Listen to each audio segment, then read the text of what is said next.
Tiga pangeran Sunda berebut tahta. Bersatunya kembali kerajaan Galuh dan Sunda dengan membentuk Pajajaran memang memperkuat kerajaan itu. Akan tetapi persatuan tersebut juga rupanya memantik konflik baru.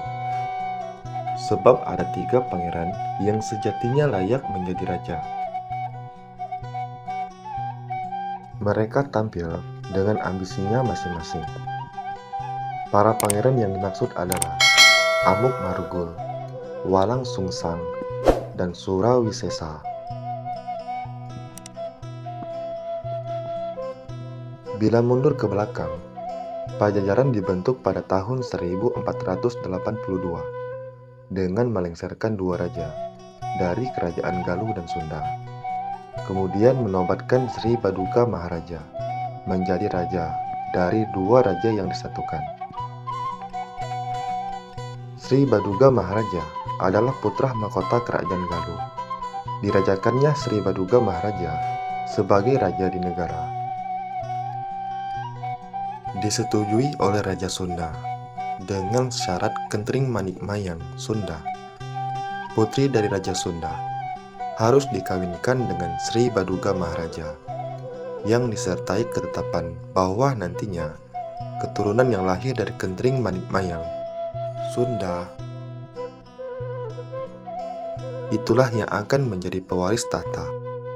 Pada akhirnya, Pangeran Amuk Marugul memilih menyingkir dari istana dengan meminta wilayah yang paling timur kekuasaan Pajajaran, yaitu meminta memperoleh hak menjadi raja di Japura, sebuah nagari yang menjadi benteng atau perbatasan antara Sunda dan Jawa.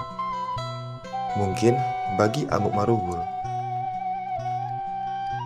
bahwa dengan menjadi penguasa terluar atau terasing di wilayah timur Pajajaran, ia tidak lagi menjadi bawahan Sri Baduga, saingan masa mudanya yang berjuluk Sidiwangi itu. Ia merasa nyaman karena jauh dari pantauannya. Dapat ditebak selepas menjadi Raja Japura, perbatasan Sunda dan Jawa, yang sejak zaman Gajah Mada dikenal angker dan tidak mudah dimasuki oleh orang-orang Jawa yang mengemban misi sebagai Tilik Sandi dan tentara itu. Kini menjadi wilayah perbatasan yang ramah pada orang-orang Jawa. Kelak negara Japura adalah negeri yang mula-mula menjadi sekutunya orang Jawa atau Demak. Hal ini dikabarkan oleh Tommy Pires, apoteker Portugis yang mengunjungi Jawa pada tahun 1513. Sedikit berbeda dengan gerakan politik yang dimainkan oleh Amuk Marugul. Walang Sungsang yang merupakan anak Sri Baduga Maharaja mulanya tidak berani melawan kehendak ayahnya. Meski ia juga nantinya keluar dari istana, ia cenderung menunjukkan bakti kepada ayahnya.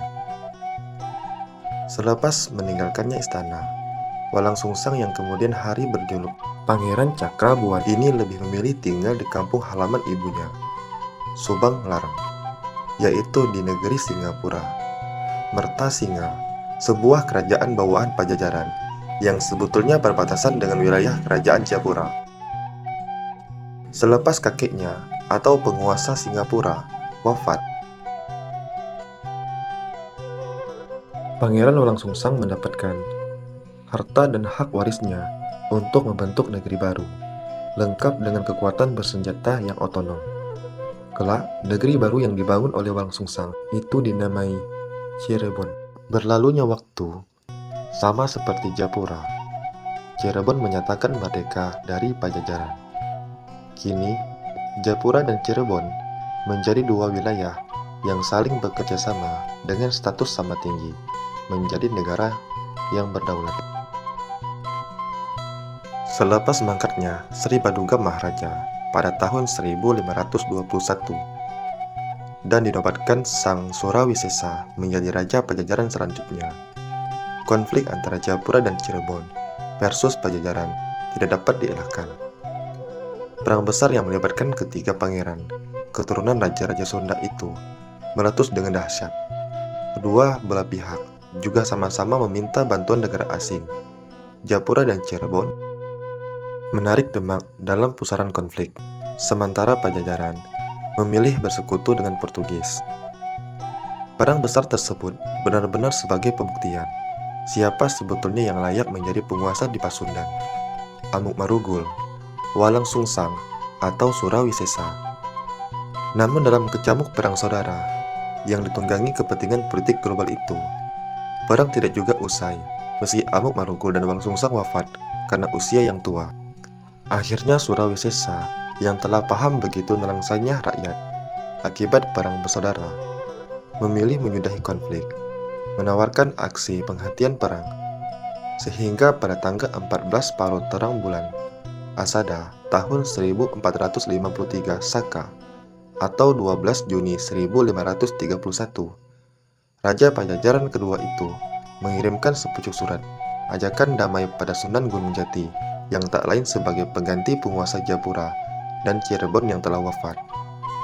Sehingga dari ajakan damai itu nantinya disepakati perjanjian damai antara kedua belah pihak.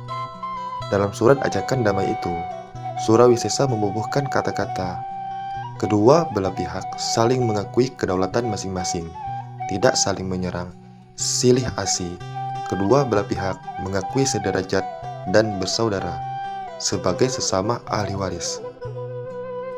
Prabu Siliwangi, sedarah janganlah putus.